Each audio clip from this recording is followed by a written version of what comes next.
नमस्ते. आज आपण बनवणार आहोत अंडा मॅगी. घरात काहीतरी चमचमीत खायची इच्छा झाली, फ्रीजमध्ये अंडे आहेत आणि कपाटात मॅगीचे पॉकेट आहे.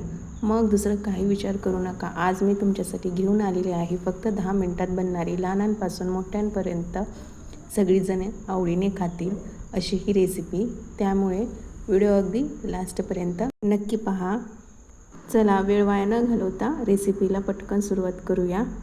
एका भांड्यामध्ये मी 1 ग्लास हे पाणी गरम करण्यासाठी ठेवलेलं. पाणी हे गरम झालं तर त्यामध्ये आपल्याला मॅगी हे टाकायचे. मी येथे 1 पॉकेट मॅगी हे टाकले. तुम्ही उकळत्या पाण्यामध्ये मॅगीचे तुकडे सुद्धा करून टाकू शकता. मॅगी 70 ते 80% आपल्याला हे पाण्यामध्ये शिजवून घ्यायचे. मॅगी ही पाण्यामध्ये छान अशी सॉफ्ट झाली तर यामध्ये ना आपल्याला मॅगी मसाल्याचे पॉकेट आहे ना ते टाकायचे आणि मॅगी मसाला हे चांगलं मिक्स करून घ्यायचे. हे पाणी आहे ना आपल्याला पूर्णपणे आटवून घ्यायचे.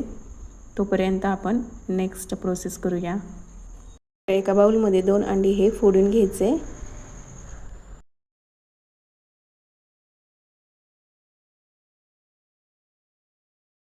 त्यानंतर ना आपल्याला यामध्ये 1 मीडियम साईजचा कांदा बारीक चिरून यामध्ये टाकायचे.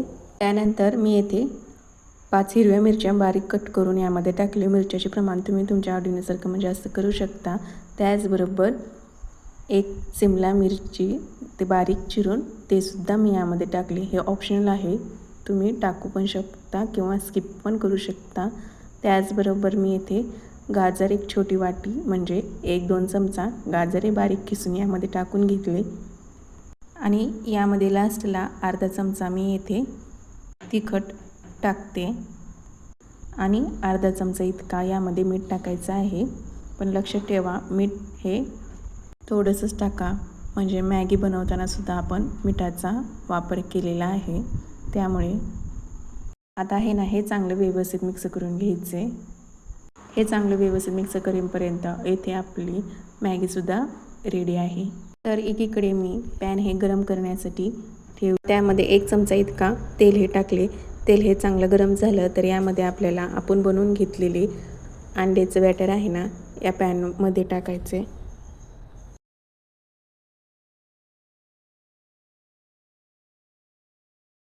दोन्ही साईडने हे चांगलं भाजून घ्यायचे. दोन्ही साईडने चांगलं भाजल्यानंतर यावरून आहे ना मॅगी हे टाकायचे. जेवढे मावेल तेवढे मॅगी हे पसरून घ्यायचे. तर इथे रेसिपी ही बनवून तयार झालेली आहे. रेसिपी आवडली असेल तर लाईक, शेअर, सबस्क्राईब करायला विसरू नका. धन्यवाद.